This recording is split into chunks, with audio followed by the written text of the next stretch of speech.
हमारी आपसे विनती है कि आप हमारे YouTube चैनल वतन समाचार को फ्री में सब्सक्राइब कीजिए और नोटिफिकेशन बेल पर प्रेस करके पाइए सबसे पहले अपडेट। देखिए, भारतवर्ष एक बड़ा खूबसूरत मुल्क है, गुलदस्ते की तरीके से है, जहाँ बड़े कई मज़हब के मानने वाले लोग, कई ज़ुबानों में बोलने वाले लोग जितने शायद यहाँ मिल जाएंगे दुनिया के किसी मुल्क में नहीं मिलेंगे।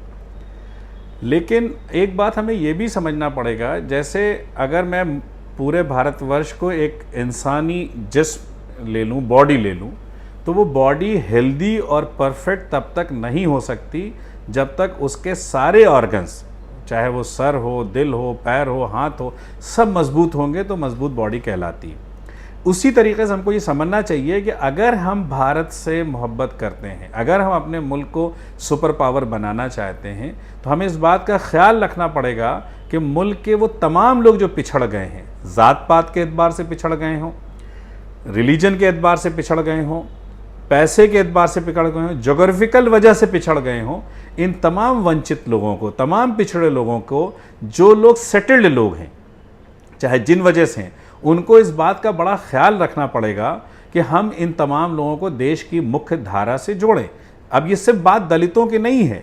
एक ज़माना था कि दलित पिछड़ा था, काफ़ी हद तक इम्प्रूव हुआ है, लेकिन बहुत इम्प्रूवमेंट की ज़रूरत है। हम बात तो करते हैं दलित का रिजर्वेशन 23% है, लेकिन आंकड़े आज भी उठा करके देख लीजिए आप, तो 8 से 9% के ऊपर, चाहे स्टूडेंट्स हो यूनिवर्सिटीज़ और कॉलेजेस में और चाहे नौकरियों में हो, आज भी नहीं हुआ। हमें संजीदगी से और ईमानदारी से इस बात को एड्रेस करना पड़ेगा कि अगर रिजर्वेशन दिया है तो उसका मकसद उनको मेन धारा से जोड़ना है। उसके लिए उनको हम 22-23% लोगों को ढूंढ करके उस लेवल तक लाएं।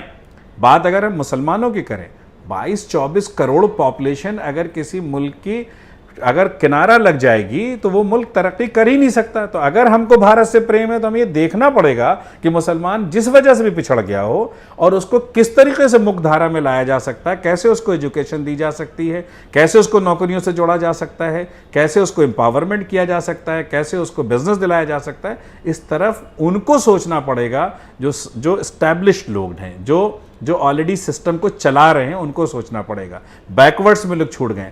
कास्ट वाइज मत देखिए, बहुत सारे अपर कास्ट में आप ब्राह्मण्स और ठाकुर्स में और बनिया में भी देखेंगे जो मुख्य धारा से नहीं जुड़ पाए, चाहे इस वजह से कि वो किसी छोटे गांव में पैदा हुए, उनको उतनी फैसिलिटी नहीं मिल पाई या पैसों की वजह से नहीं मिल पाई, उनको भी खींच करके ऊपर लाने की ज़रूरत है। सोच ये होनी चाहिए, जो बदलाव की ज़रूरत है इस वक्त भारत में, जो दुनिया के और मुल्कों में है।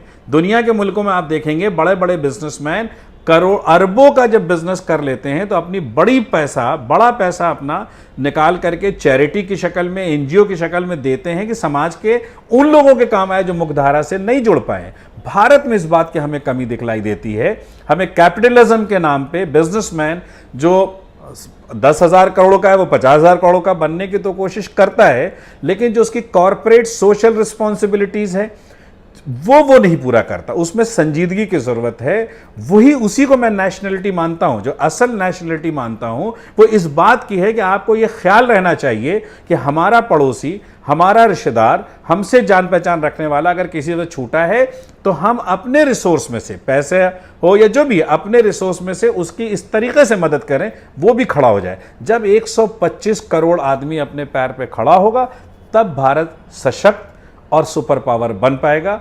इसमें बड़ा रोल उनका है जो किसी वजह से अपनी मेहनत की और सलाहियत की वजह से एस्टैब्लिश्ड है। उनका ये बड़ा रोल है कि जो लोग छूट गए हैं उनकी मदद करें, बिला तफरीक, मजहब, ज़ात पात, मिल्लत, मुसलमान, हिंदू से ऊपर उठ करके सोचना चाहिए। हर आदमी भारतीय है, जो पिछड़ गया है उसको भारत की मुख्यधारा से जोड़ने में हम अपना रोल अदा करें।